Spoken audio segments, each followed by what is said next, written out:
ठीक हो जाए बात। सर दिल्ली में गए थे, बात मैं हुई दिल्ली थी? में नहीं गया था, मैं शिलोंग गया था और मैं गुवाहाटी से आज वापस आ रहा हूँ वाया शिलोंग। सर दिल्ली से आपके पास कोई कॉल आया था क्या अभी, मतलब बीजेपी के साथ कुछ कॉल्स बात? आए हैं, लेकिन मैंने अपना पोजीशन क्लियर रखा है कि गवर्नमेंट में बैठने के लिए 2-3 लोगों ने बात भी किया है, लेकिन हमें कॉन्स्टिट्यूशनल सोल्यूशन चाहिए। अगर आज मंत्री बनकर हम बैठ गए गवर्नमेंट में और अपने कम्युनिटी को कुछ नहीं दिया, तो ये वही चीज़ होगा जो IPFT ने किया था। हम चाहते हैं कि हमें एक सम्मान से एक कॉन्स्टिट्यूशन, जो दिल्ली ने हमें बुलाया था इलेक्शन के पहले, उसी बात में बात शुरू कीजिए बात। हम लोग कॉन्स्टिट्यूशनल सोल्यूशन चाहते हैं। जब कॉन्स्टिट्यूशनल सोल्यूशन का बात होगा, उसी के बाद हम गवर्नमेंट के बारे में सोचेंगे, वरना बिना अपने 14 लाख तिपरासा को कुछ देकर अगर 2-3 लोगों को मंत्री बना दिया, तो ये हमारे तिपरासा, हमारे जनजाति के संग नाइंसाफ़ी है।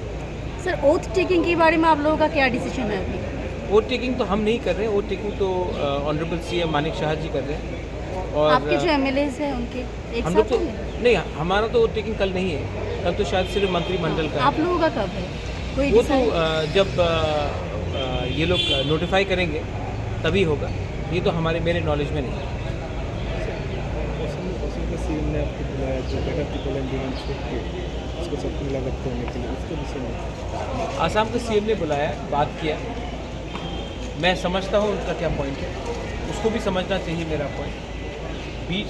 बैठकर बीच में बात करेंगे तो सोल्यूशन निकलेगा, लेकिन जो भी सोल्यूशन होगा ये कम्युनिटी का सोल्यूशन होना चाहिए, ना कि पॉलिटिशियन का सोल्यूशन होना चाहिए। हम लोग 13 MLAs बन के आए हैं, और अगर किसी को लगता है कि 30% तिपरासा को छोड़कर अगर त्रिपुरा में वो लोग राज कर सकते हैं, तो आने वाले दिन में सबको प्रॉब्लम भी होगा।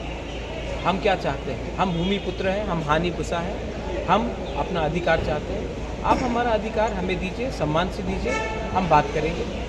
अगर आपको लगता है कि सिर्फ ये अलायंस होगा सिर्फ क्योंकि मंत्री बनना है, तब अलायंस नहीं होगा। ये अलायंस तभी होगा जब आप हमें कॉन्स्टिट्यूशनल सोल्यूशन दें। Thank you.